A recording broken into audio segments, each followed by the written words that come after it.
শিক্ষক জাতি মেরুদণ্ড, সেই শিক্ষা ব্রত নিয়ে আমরা সামনে এগিয়ে এসেছিলাম এবং আমাদের যে মেধা মননশীলতার যোগ্যতা আছে সেই যোগ্যতা ব্যবহার করে কিন্তু আমরা জাতিকে সেবা দিয়ে যাচ্ছি। এই জাতি গঠনের জন্য বলা হয় যে education is the backbone of nation. আমরা তো সত্যিই যদি শিক্ষাকে কেন্দ্র করে জাতিকে গড়ে তুলতে চাই, আজকে সারা বাংলাদেশের শিক্ষার বর্তমান যে হাল চাল অবস্থা, সেখানে আমরা যে শিক্ষকরা আছি, বিশেষ করে আজকে আমরা যে দাবি নিয়ে আসছি এই যে বৈষম্য বিরোধী নন-এমপ্লয়ি শিক্ষক, আমরা সবচেয়ে কষ্টের মধ্যে আছি।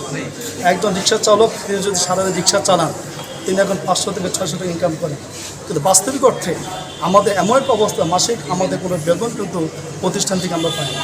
তাহলে আমাদের সংসার কীভাবে চলে? আমাদের যদি কেউ দাওয়াত দেয়, আমরা সে দাওয়াতে যাই না, লজ্জা লাগে। কারণ আমি যে আমার পরিচয় দেবো, তখন পাশের লোকজন বলবে যে আপনি তো শিক্ষক, সাথে এটুকু বল আপনি নন-এমপ্লয়ি শিক্ষক। সোনার বাংলাদেশ, স্বপ্নের বাংলাদেশ, বাংলাদেশ হবে সবার জন্য একটি সমৃদ্ধ বাংলাদেশ। সে বাংলাদেশের শিক্ষা ব্যবস্থা আমরা যখন নন-এমপ্লয়ি আছি, আমার মনে হয় বাংলাদেশের ইতিহাসে এত বেহাল, এত অবহেলিত কোনো সমাজই নাই, কোনো সংগঠনই নাই। এই জন্য আজকে আমরা ডিসি সাহেব মহোদয়ের কাছে আসছি। ওনার মাধ্যমে আজকে আমরা প্রধান উপদেষ্টা বরাবর, শিক্ষা সচিব বরাবর, সাথে সাথে আপনারা যারা আছেন আপনাদের মাধ্যমে বলতে চাই যে এই স্মারকলিপিটা আমরা এই জন্য পেশ করতে চাই, ন্যূনতম মানুষের যে অধিকার, সেই অধিকার নিয়ে আমরা বসবাস করতে পারি, পরিবারে থাকতে পারি এবং আমরা যেন এই সমাজে মাথা উঁচু করে চলতে পারি। শিক্ষক যদি তার মর্যাদা না পায়, সে জাতি কখনো ডেভেলপমেন্ট আসতে পারবে না। Without the development of teachers group, this country never be developed in the economical background. So আমরা যদি ইকোনমিক্যাল ব্যাকগ্রাউন্ডে, আমরা যদি অর্থনৈতিকভাবে সমৃদ্ধশালী, সামাজিকভাবে পারিবারিকভাবে দাঁড়াতে চাই, আমাদের শিক্ষকদের সবার আগে মর্যাদা দেওয়া দরকার। এবং বর্তমান সরকার আমরা দেখেছি যে সব ক্ষেত্রেই শিক্ষকদের মর্যাদা দিচ্ছে। বৈষম্যর বিষয়টা এমন যে আমরা দেখতে পাচ্ছি যে পরিমাণ অর্থ বরাদ্দ হয় আমাদের শিক্ষা সেক্টরে, আমরা যদি সেখান থেকে কিছু অর্থ পেতাম, তাহলে আজকে আমাদের দেওয়ার অবস্থা হতো। আমরা সারা বাংলাদেশের সাথে একসাথে বিভাগীয় কমিশনার এবং ডিসি অফিসের নন-এমপ্লয়ি শিক্ষা প্রতিষ্ঠান এমপিওভুক্ত করার জন্য আর কি স্মারকলিপি প্রদান করার জন্য আমরা আসছি।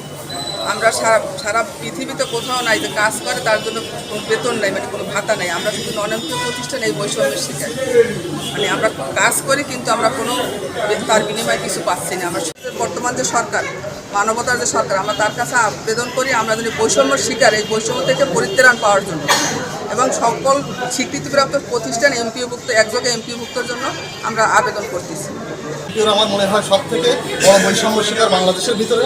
আমি মনে করি আমাদের এখানে দেখা যাচ্ছে যে প্রতিষ্ঠানগুলো এখনও পর্যন্ত নন এমপিও 20 থেকে 25 বছর অনেকে বিনা বেতনে রিটায়ার্ড হয়ে গেছেন এবং তাদের কষ্ট সহ্য করা যায়, অনেকে স্ট্রোক করে মারা গেছেন, অনেকে সংসার ভেঙে যাচ্ছে। এবং ব্যক্তিগতভাবে আমি বলতে চাই যে আমাদের এই যে বৈষম্যটা আছে আমাদের নন এমপিওদের ক্ষেত্রে, আমাদের স্বীকৃতিপ্রাপ্ত যত প্রতিষ্ঠান আছে, আমাদের কেন্দ্রীয় নেতৃবৃন্দের সাথে আমি একাত্মতা ঘোষণা করছি এবং আমরা জেলা কমিটির পক্ষ থেকে আমরা চোখ বন্ধ। স্বীকৃতিপ্রাপ্ত প্রতিষ্ঠান সকলে বেতন পাওয়ার উপযুক্ত। যেদিন থেকে স্বীকৃতিপ্রাপ্ত হয়েছে সেই দিন থেকে যদি বেতন না পায় তাহলে তারা বৈষম্যের শিকার হয়ে এখানে উপস্থিত হয়েছে। আমি মনে করি এই বৈষম্য দূর করে এবং বৈষম্য বিরোধী আন্দোলনের ফসল বর্তমান সরকার, এই সরকার নন এমপিওভুক্ত যত শিক্ষা প্রতিষ্ঠান আছে, স্বীকৃতির প্রাপ্ত এবং চালু আছে, তাদের বেতনভুক্ত চালু করে বৈষম্য দূর করে সম্মত আনয়ন করবেন।